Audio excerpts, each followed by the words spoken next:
In the 1950s, when Kenneth Arnold saw a group of craft skipping across the sky like a rock would skip across water, the term flying saucer was born, even though what Kenneth saw were crescent-shaped and not saucers. Rather than using this silly newspaper reference, flying saucers, the government used an acronym, UFO, or Unidentified Flying Object. It was the professional way of saying flying saucer. That term leaked, and soon the media and the general public began using it. So somewhere along the way, the government subtly changed their acronym. Flying saucers became UAPs, or Unidentified Aerial Phenomenon, and a new era of investigation began.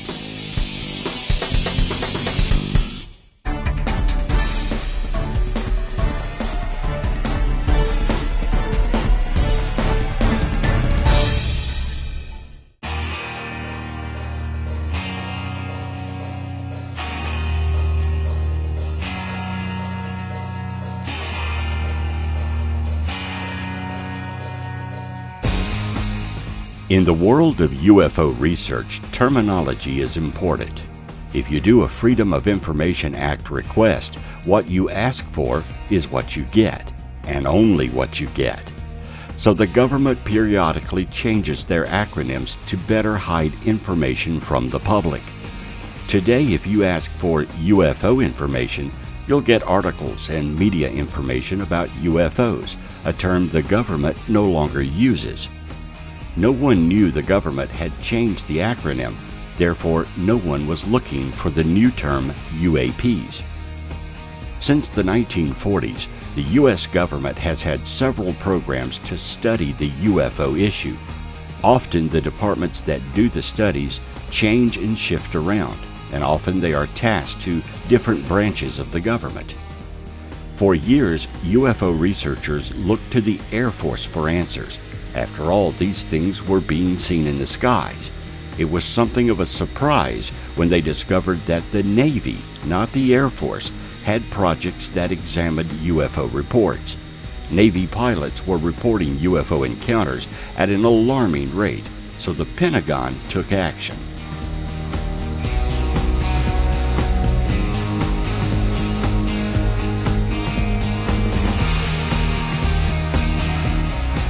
Initiated by then Senate Majority Leader Harry Reid, the Advanced Aerospace Weapons System Application Program was formed to study unexplained aerial phenomena.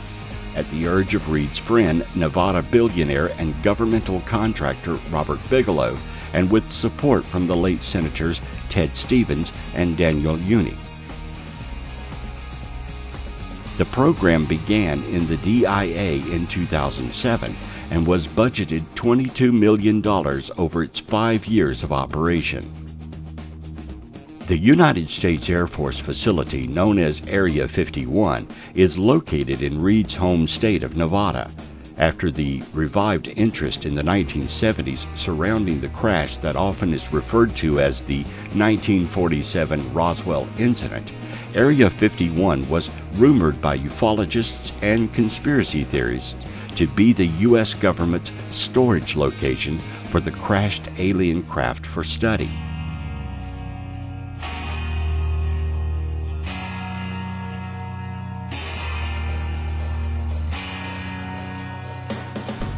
A June 24, 2009 letter from Senate Majority Leader Harry Reid to Deputy Secretary of Defense William Lynn referred to the Advanced Aerospace Threat and Identification Program. When interviewed in the aftermath of publicity surrounding ATIP, Reid expressed pride in his accomplishments and was quoted as saying, "I think it's one of the good things I did in my congressional service. I've done something that no one has done before." Reid explained the reasoning behind his sponsorship of the program by saying, "I'm interested in science and in helping the American public understand what the hell is going on," and stated that hundreds and hundreds of papers have been available since the program was completed, and that most of all, 80% at least, is public, adding, "I wanted it public. It was made public, and you guys have not even looked at it." A 2009 letter by Reed was published by KLAS-TV investigative journalist George Knapp and Matt Adams, where the senator states that ATIP has made much progress with the identification of several highly sensitive, unconventional aerospace-related findings that will likely lead to technology advancements, and recommends the creation of a special access program for specific parts of ATIP. Then on July 23, 2020, the New York Times reported that while former Senator Harry Reid believed that crashes of objects of unknown origin may have occurred and that retrieved materials should be studied, he did not say that crashes had occurred and that retrieved materials had been studied secretly for decades. News reports also repeated a claim made by Eric W. Davis that an off-world vehicle might be in the possession of the U.S. government. With ATIP, the new moniker UAP was now in the public domain.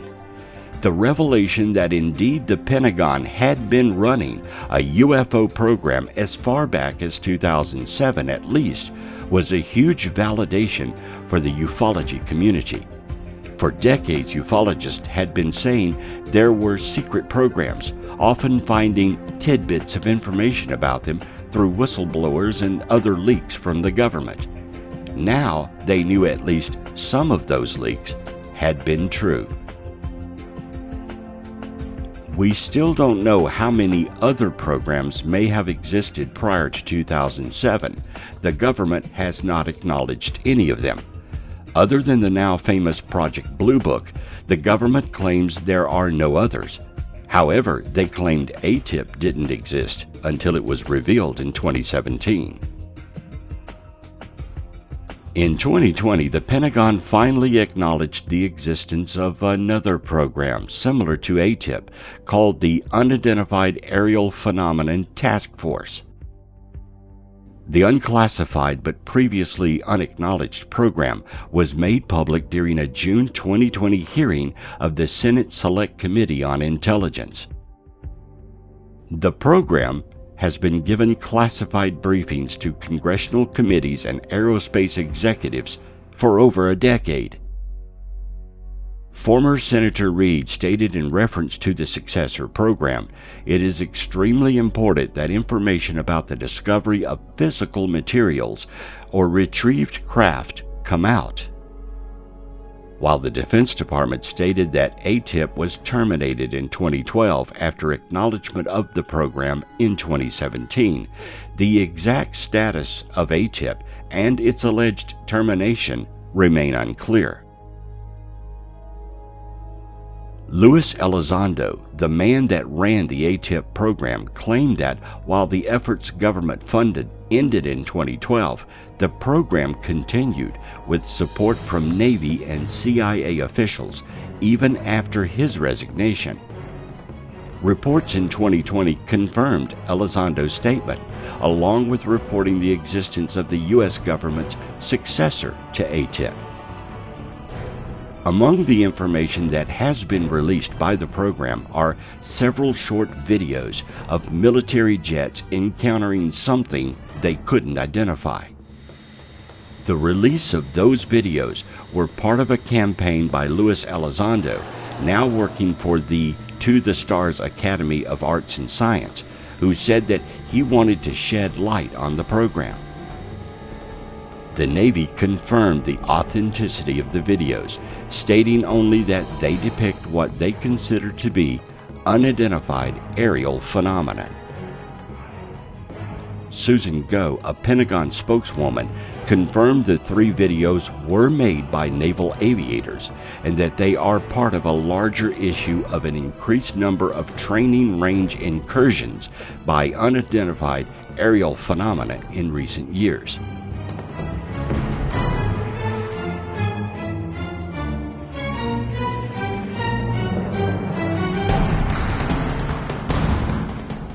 Then on August 4th of 2020, Deputy Secretary of Defense David L. Norquist approved the establishment of an Unidentified Aerial Phenomenon Task Force. The Department of Navy, under the cognizance of the Office of Undersecretary of Defense for Intelligence and Security, leads the UAPTF. The Department of Defense established the UAPTF to improve its understanding of and gain insight into the nature and origins of UAPs. The mission of the task force is to detect, analyze, and catalog UAPs that could potentially pose a threat to U.S. national security.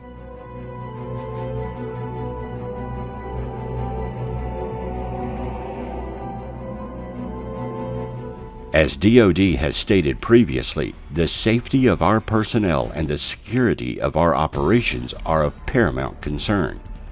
The Department of Defense and the military departments take any incursions by unauthorized aircraft into our training ranges or designated airspace very seriously, and they examine each report.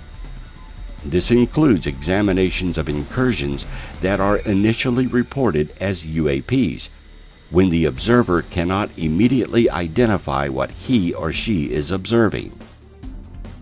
On June 25th of 2021, the Office of the Director of National Intelligence released a report on UAPs, commonly known as the Pentagon UFO Report. The report found that the UAPTF was unable to identify 143 objects spotted between 2004 and 2021. The report said that 18 of these featured unusual movement patterns or flight characteristics, and that more analysis was needed to determine if those sightings represented breakthrough technology.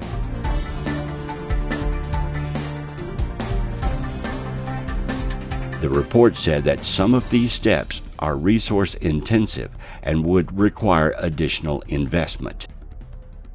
The report did not link the sightings to extraterrestrial life, with officials saying, "We have no clear indications that there is any non-terrestrial explanation for them, but we will go wherever the data takes us."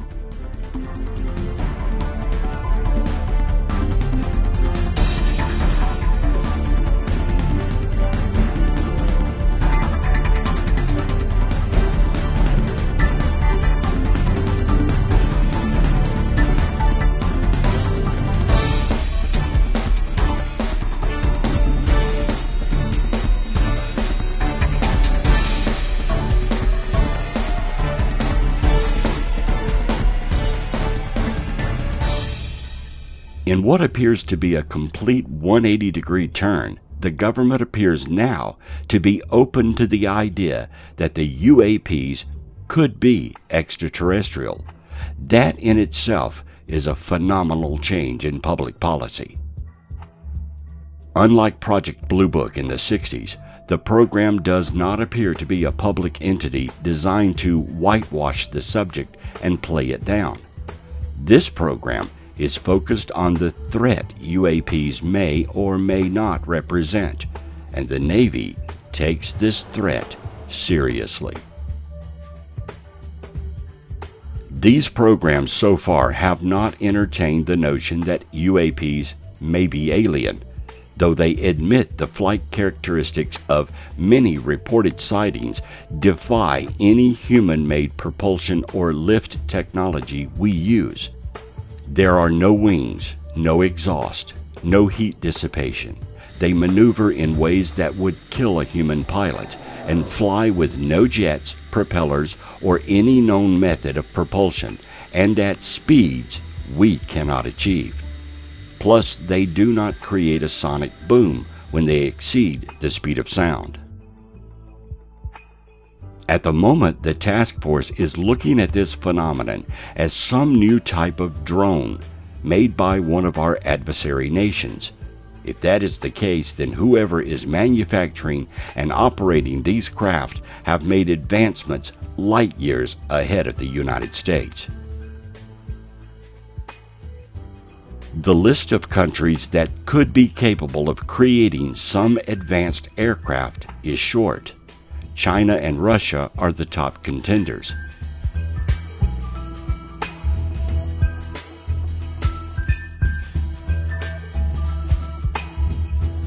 Russia has a long history of stealing and copying our technological advancements. They copied the design plans for our space shuttle and briefly started a shuttle program of their own in the 1980s. China is a very closed society and has made breakthroughs of their own in military jet designs, some exceeding our current fighter jet styles. However, neither nation, including ourselves, appear to be capable of manufacturing a craft that has the abilities of UAPs and that can operate in the air, oceans, and space. When a conventional jet is airborne and moving at high speeds, they cannot turn abruptly due to gravity. When the craft shifts directions, the pilot inside must be able to shift as well. This is called the G-force. It's the action of gravity on the aircraft. Pilots often black out or faint when they attempt to turn quickly. If they try to climb too fast or maneuver abruptly, it can even kill them. So far, we have never been able to design a system that counteracts this force. UAPs appear to be able to fly, turn, and climb with no adverse G-forces on the aircraft. They appear to be able to negate friction on the craft, and they do not create a sonic boom at high speeds. Propeller-driven aircraft cannot exceed the speed of sound. Jets and rocket-propelled craft can, but as they move through the air, the friction on the body of the craft will create an envelope of compressed air forward of the craft and will burst when the craft moves beyond the speed of sound. This is the sonic boom heard when that happens. UAPs appear to have some kind of technology that can avoid these issues, allowing them to fly with no resistance and outmaneuver our aircraft with ease. In science fiction, this technology is called inertial dampeners. It softens the blow of sudden changes at high speed on the human occupants of the craft. But this technology does not exist yet, and as far as we know, it cannot exist. Also in science fiction, spacecraft have shields, a kind of bubble around the ship that protects it from fast-moving objects and resists atmospheric pressure on the ship. This allows them to move rapidly through space or the air without resistance or creating a sonic boom.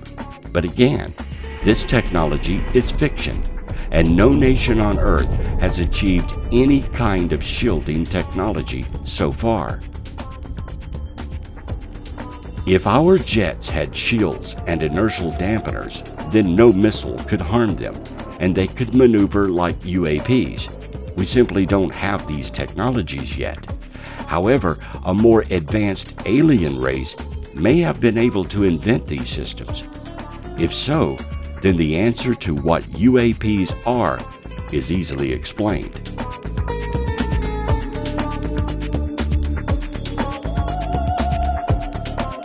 New technologies are invented and applied every day. However, most of our human advancements involve taking existing technologies and applying them to new and different fields. Miniaturization occurs too, taking existing technologies and making them smaller and more compact. The cell phone is a good example. Making the mobile phone something you could carry in your pocket started in the 1980s when bulky mobile phones were introduced to the public. Since then, they have gotten smaller and more technology has been applied to them, such as cameras, apps, and GPS. All these technologies previously existed, but now we have them all in one device. They say necessity is the mother of invention, and as our own space program grows, new technologies emerge as well as old technologies applied in new and different ways. This is due to the way we think of technology. If we need something, we either invent a way to make it happen or apply an existing technology to solve the problem. If we suppose for a moment that we didn't invent UAPs, nor is it some existing technology applied in a new and different way, then we are left with only one conclusion: someone else invented them.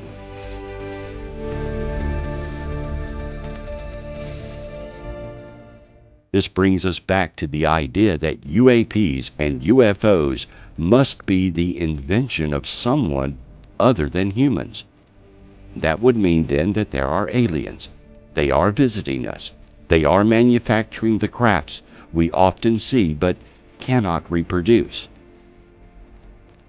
This is not an assumption based on all the relevant data collected over the years on UFOs and UAPs, radar data of solid objects, eyewitness encounters, photographs and film, and landings. The conclusion is sound. UAPs are real. They are a technology we cannot reproduce. There are unidentified aerial phenomena that is unusual and has been documented. For years, pilots have reported seeing bright flashes above thunderclouds. It wasn't lightning. That occurs from the ground to the air. This was above the clouds. Many reports were not believed or were regulated to the field of the paranormal. Then in 1994, the phenomenon was photographed by scientists. We now know that sprites, or electrical discharges above the clouds, do in fact exist. There is now a whole science that studies them. There's nothing paranormal about sprites. They exist and have been recorded many times. It's the same with ball lightning.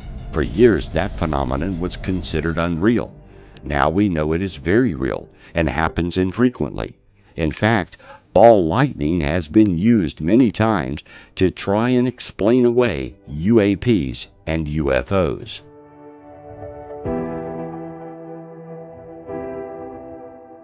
So, science still considers that UAPs could be some unknown and so far not recorded or studied atmospheric phenomenon.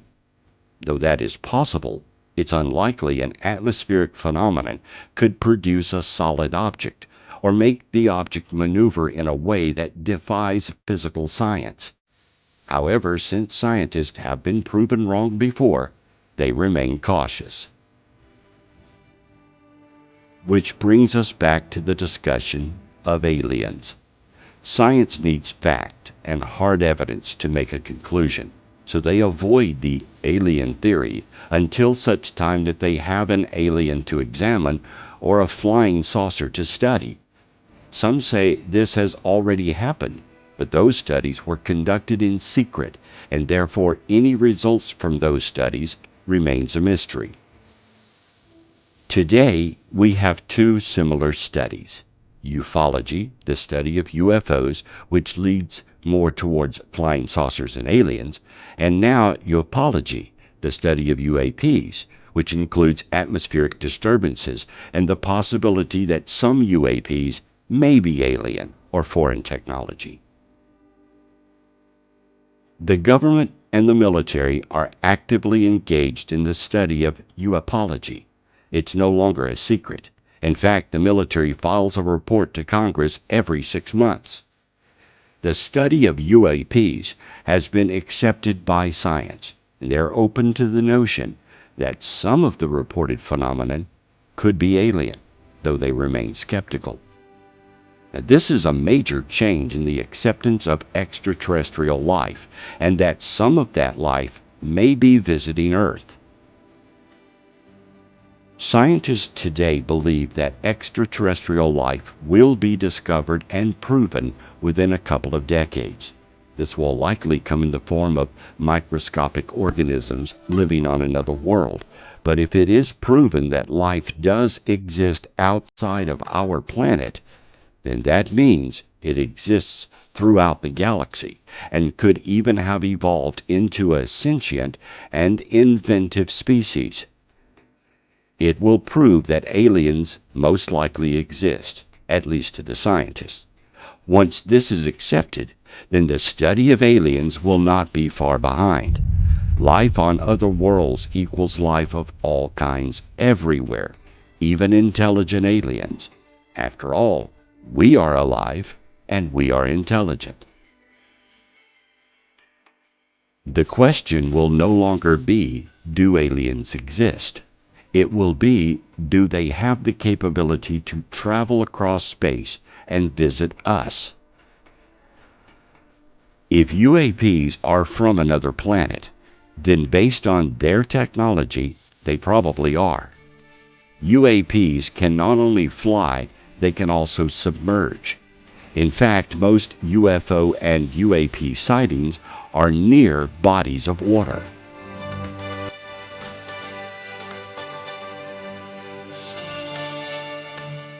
UAPs have been discovered in space, in the air, and underwater. This ability suggests they could travel from one solar system to another with ease. If they have conquered the barrier of inertia and deflection, then speed would be the next physical factor they would need to travel the galaxy. UAPs have been observed traveling fast, darting about, and even appearing to disappear. Speed does not seem to be a problem for them, though no one has ever seen one warp space or travel at light speed. Having the technology they appear to have, they may be capable of creating a wormhole or some other technology to travel faster than light. This is something we would need to ask them if we ever meet aliens officially. How did you get here? We know they have advanced observable technology. So what other technologies could the occupants of the UAPs have? If UAPs are extraterrestrial, and they appear to be so, then we can logically assume they have other advancements in engineering and medical, as well as electronics. This, of course, is based on our own technologies that have advanced parallel to our flight and travel capabilities. To build craft that can do what UAPs do, they would have to be very advanced, far beyond us. What we consider to be theory may be practical science to them. One question that often arises when you delve into the study of UAP aliens is, why don't they just land on the White House lawn and show themselves? Assuming they are more advanced than us and smarter than us, then they would see this scenario as foolish and dangerous. We are an aggressive species, and they would have to know this. Assuming a UAP did land on the White House lawn, it could trigger a major issue with other countries, maybe even war. The moment a UAP landed at our capital, it would be reported, and other nations may see this as an alliance with the aliens. Their question would be, what advanced technologies are they giving the Americans that they're not giving us? China, Russia, and all countries would be asking why the U.S. Capitol? Why not Moscow, Tehran, or Tiananmen Square? If we reverse this scenario, you can see the concern we would have if a UAP openly landed in Russia or China. We would go into full alert and watch the event closely. Our question would be, what are they sharing with the Chinese or Russians? Do they align themselves more with communism, so they landed there and not here? You can see where this event would trigger a lot of serious questions, and if either side does not believe the other, it could lead to an all-out war. We would not be favorable to see the Russians or Chinese advance way beyond us, and they would not want to see us advance well beyond them. Whichever nation on Earth that can duplicate the flight capabilities of UAPs will be in a position to rule the world. None of our conventional aircraft would be able to keep up with a UAP-type advanced craft. A UAP would be a formidable weapons platform. Imagine for a moment you have a craft that can fly through the air and easily take out our enemy's military jets, then submerge and take out their submarines, then fly into space and destroy their satellites. One ship could disable an enemy in one mission. That is a terrifying idea if one of our enemies had this kind of technology, and a huge boon for democracy if we had this ability. It's a game changer of huge proportions, and the Pentagon knows this. Since the now famous Roswell incident, where an alleged UAP crashed near Roswell, rumors have persisted that the U.S. government does in fact have that craft and debris from it. Roswell became famous in the 1980s, and today they celebrate July 4th with an alien-themed parade and events. The incident put this little town on the map. According to the legend, a UFO crashed outside of Roswell in 1947, and the parts and pieces of the ship were taken to the Roswell Army Air Base. Multiple witnesses have come forward to say they saw it or was privy to information about it. The case has been thoroughly investigated by ufologists, with multiple stories of just what happened. Suffice it to say, they all agree it was not of this earth. Flash forward to more recent times and the new moniker UAP, and you find that in February 2021, it was reported that the Pentagon slipped up and released information about such materials. The Pentagon, USA's Defense Department headquarters, have admitted to testing wreckage they gathered from UFO crashes, researcher and author Anthony Bragalia has said. Bragalia had written the U.S. Defense Intelligence Agency as part of a Freedom of Information Act request over 3 years ago. The DIA let out a 154-page test result report regarding a mysterious memory metal called nitinol, which can remember its original shape when folded. This type of metal has been mentioned often in the Roswell story. The DIA said some of these futuristic materials have the potential to make things invisible. Although much of the report's details are redacted, what can be gleaned is that these technologies represent a literal quantum leap beyond the properties of all existing material known to man. Several mentions of advanced technology reports surrounding nitinol described as a shape recovery alloy. The nitinol had similar properties to the memory metal found near the Roswell, New Mexico UFO crash of 1947.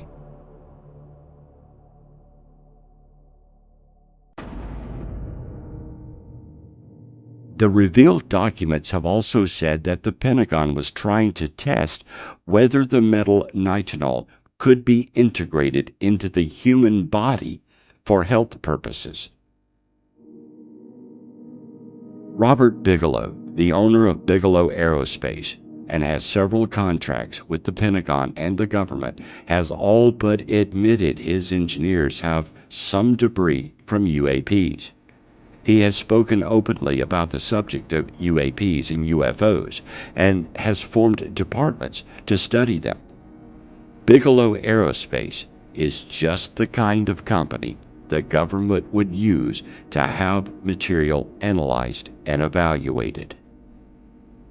In 2008, Bigelow created Bigelow Aerospace Advanced Space Studies, an offshoot of BA, whose purpose was to work with the government, mainly the Pentagon, on studying unidentified, unexplained phenomena, such as the effects of UFOs on the human body, while also developing experimental and top-secret technologies, related propulsion, and stealth. The investigations by the BAASS provided new lines of evidence showing that the UFO phenomenon was a lot more than just nuts and bolts machines that interacted with military aircraft. A senior manager for the program wrote in a statement to KLAS-TV in 2018. The phenomenon also involved diverse activity that included bizarre creatures, poltergeist activity, invisible entities, orbs of light, animal and human injuries, and much more. The exclusive focus on nuts and bolts machines could be considered myopic and unproductive in solving the larger mystery of UFOs.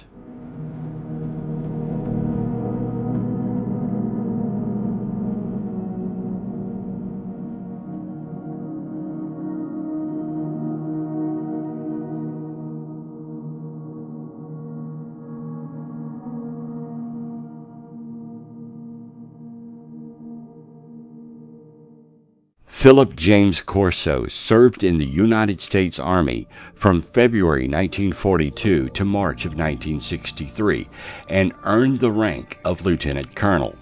Corso published his book, The Day After Roswell, in 1997 about his alleged involvement in the research of extraterrestrial technology recovered from the 1947 Roswell incident. After joining the Army in 1942, Corso served in Army intelligence in Europe. He was on the staff of President Eisenhower's National Security Council for 4 years, from 1953 to 1957. In 1961, he became chief of the Pentagon's Foreign Technology Desk in Army Research and Development, working under Lieutenant General Arthur Trudeau. In his book, Corso claims he stewarded extraterrestrial artifacts recovered from a crash near Roswell, New Mexico in 1947. Corso says a covert government group was assembled under the leadership of Admiral Roscoe H. Hillenkotter, the first director of the Central Intelligence Agency. Among its tasks was to collect all information on off-planet technology. The U.S. administration simultaneously discounted the existence of flying saucers in the eyes of the public. According to Corso, the reverse engineering of these artifacts indirectly led to the development of accelerated particle beam devices, fiber optics, lasers, integrated circuit chips, and Kevlar material. In the book, Corso claims that the Strategic Defense Initiative, or Star Wars, was meant to achieve the destructive capability of electronic guidance systems and incoming enemy warheads, as well as disabling those enemy spacecraft, including those of extraterrestrial origin.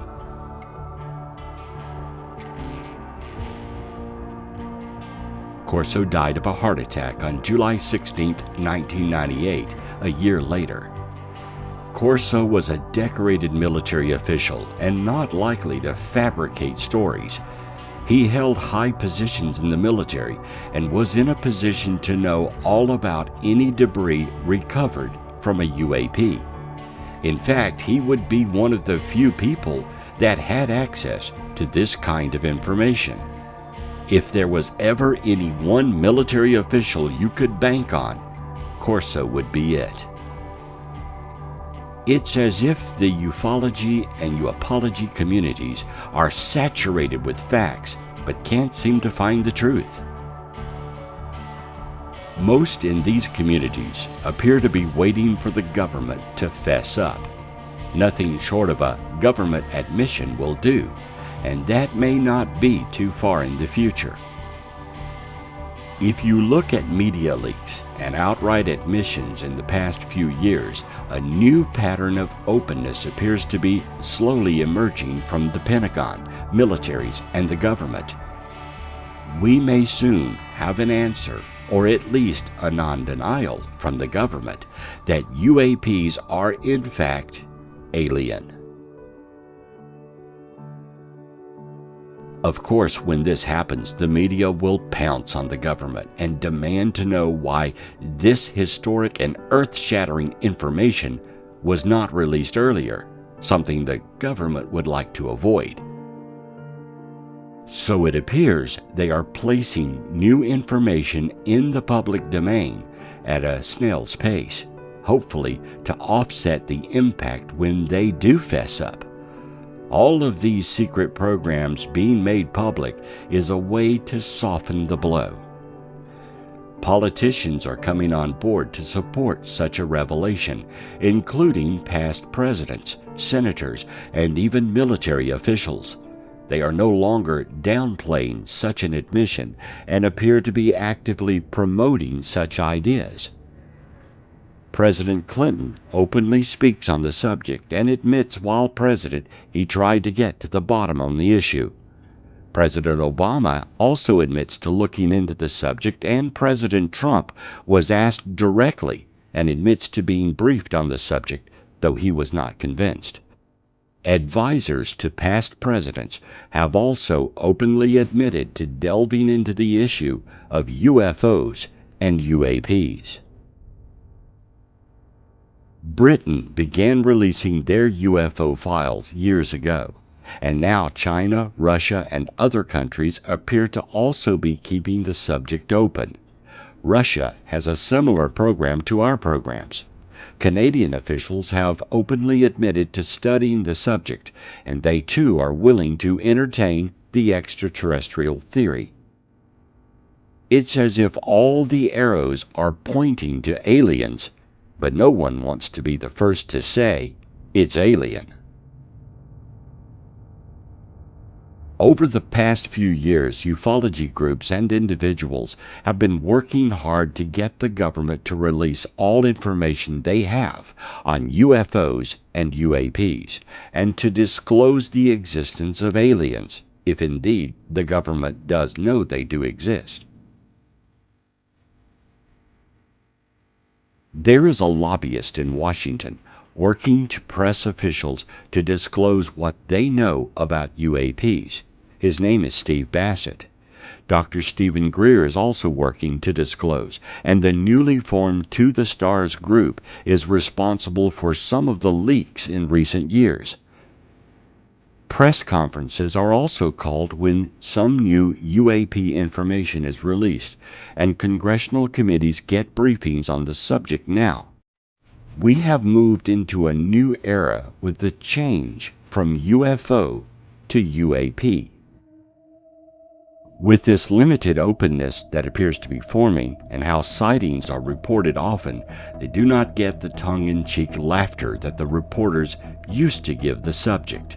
Finally, this issue is treated as a serious subject. One group that is not laughing is the Pentagon. Their task force is studying the subject in depth and generating a lot of interest in other areas of government.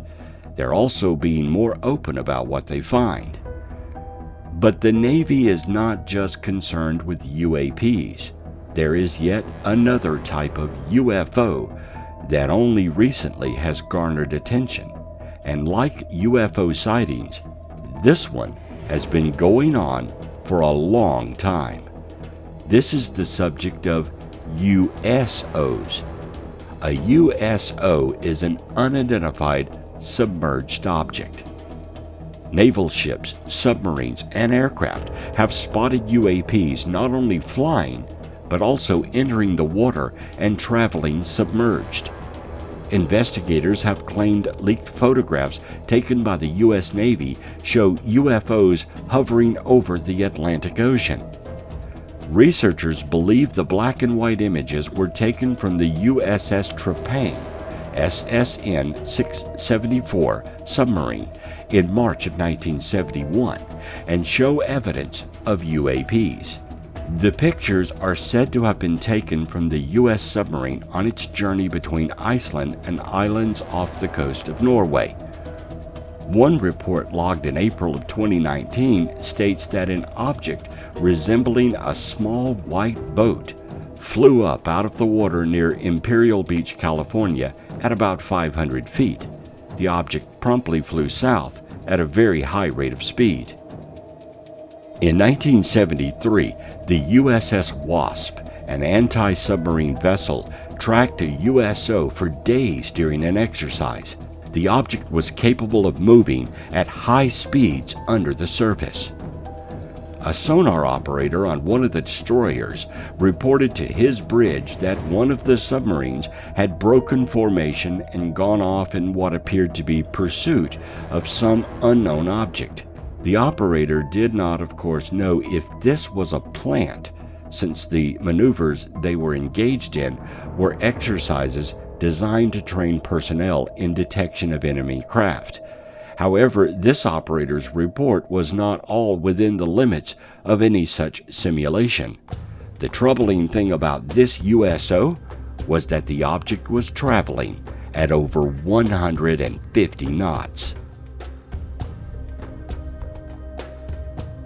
Due to the nature of UAPs and the recent reports of them where one can be seen on video disappearing into the water, the subject of USOs has been brought to the forefront of the issue. In the footage shared by filmmaker and UFO enthusiast Jerry Corbell, a flying object can be seen disappearing into the water off California. According to Corbell, the footage was filmed by the U.S. Navy off San Diego's coast in July of 2019. A dark, saucer-like object can be seen hovering above the ocean. In the video, military personnel can be heard saying it splashed. Soon after, the object disappears into the ocean. The Navy has confirmed the footage is authentic and was shot by Navy personnel. UFOs, UAPs, and USOs are a troubling mystery for the Pentagon. To them, these craft represent a danger or threat if they have weapons or could carry weapons. One ship with these capabilities could outmaneuver and evade every type of weapon system we have. Recently, they have been getting a little too close to our Navy ships. Could this be by design? Is it possible the aliens in the ships are trying to push the issue, make us take a closer look, or maybe they're trying to see how we would react if one of their ships did attempt to land and open a dialogue with us? For all the wishful thinking we have that the government will one day come clean and disclose the existence of aliens to us, we are forgetting one important factor: the aliens themselves. If UAPs are built and flown by aliens, then they can disclose their existence to us at any time. So why hasn't this happened? There could be a number of reasons. Perhaps they're not ready, or they think we're not ready for full disclosure. They may fear such a revelation would trigger panic among us or change us in a significant way. If the UAPs are studying us, then disclosure would change us and therefore change their study of us. Our reaction to them could change our perspective.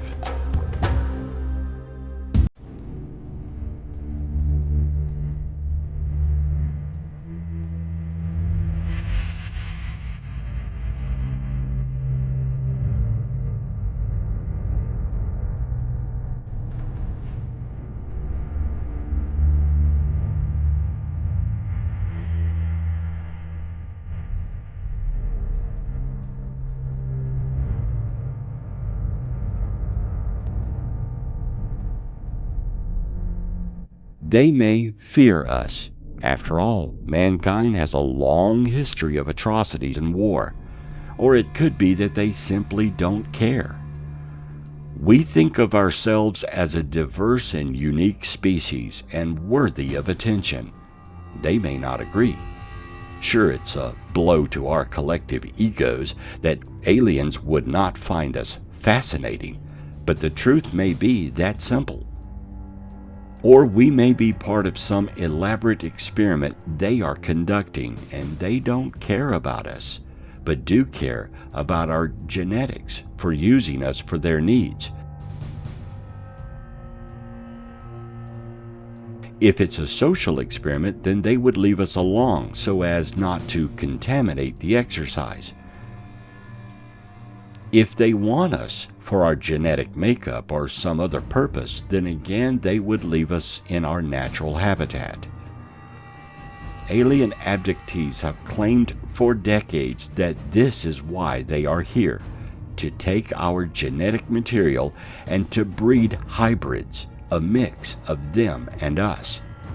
The truth is, we simply do not know what their agenda is, and whatever it is, it may have nothing to do with us. They may only be interested in the Earth itself, or something natural to our planet. It could be our water, which isn't frozen like water in space. It could be geologic, or the flora and fauna of our world. We may simply be one more species to catalog, along with the millions of other life forms on our world. For whatever reason they come here, they don't appear to want to share. If they have some sinister agenda, they have had plenty of time to harm us, which, with their abilities, could be the reason. We could be some ongoing and long-term experiment that takes decades, even centuries, to accomplish. For whatever reason they are here, there is one indisputable fact. They seem to have some purpose for being here. They come here quite often and are observed, photographed, caught on radar, and often leave traces when they land. UAPs are real and have been around for a very long time. We may never know why they are here, so scientists are focusing on how they are here, the actual nuts and bolts of the craft, and what kind of advanced propulsion systems are they using. Our problem so far is that we can only observe these craft, and based on observation we know they are not using any known propulsion systems that we use. If the government or military have an actual craft to study, then they may be further along understanding them than the public knows. We may not be able to reproduce a UAP's propulsion system, but we may know how it works. Understanding how something works and being able to mass produce it are two very different things.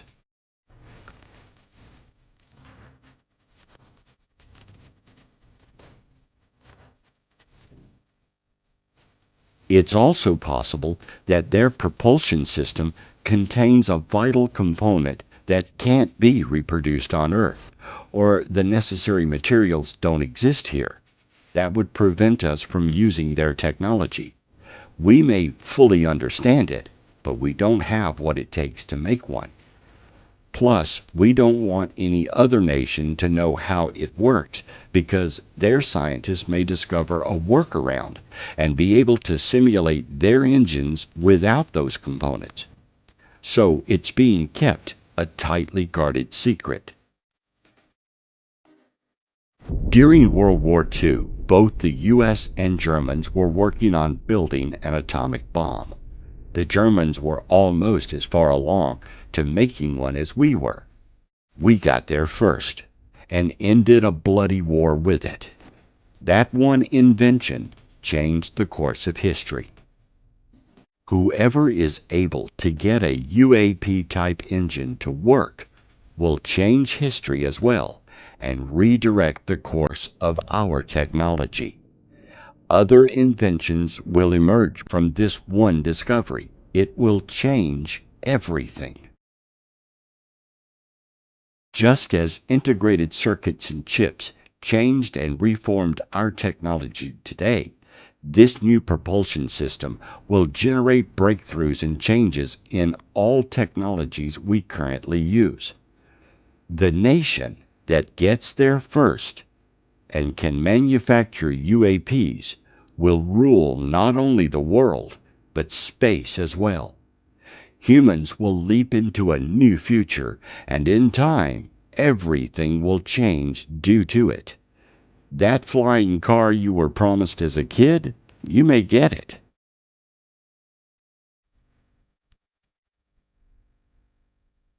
Right now, the secrecy lid is still slammed shut on UFOs, UAPs, and USOs, but it may not be shut for long. As more agencies take notice and start taking the subject seriously, we're already seeing changes. Scientists no longer ask if UFOs are real. They're now asking, how do they fly and who is flying them? We have reached a level of acceptance. The next step is to deal with it. If the military or the government is holding back what they know, then it won't be long before the public and science begins to demand they disclose. We're standing on the threshold of a paradigm shift, a point in time where everything changes.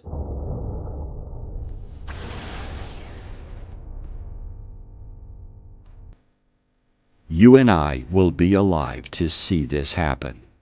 Our children will benefit from it, and we as a species will have advanced further, perhaps as far as the aliens themselves. One day soon, we may wake up to the news that we are not alone.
Ignition sequence start. 6, 5, 4, 3,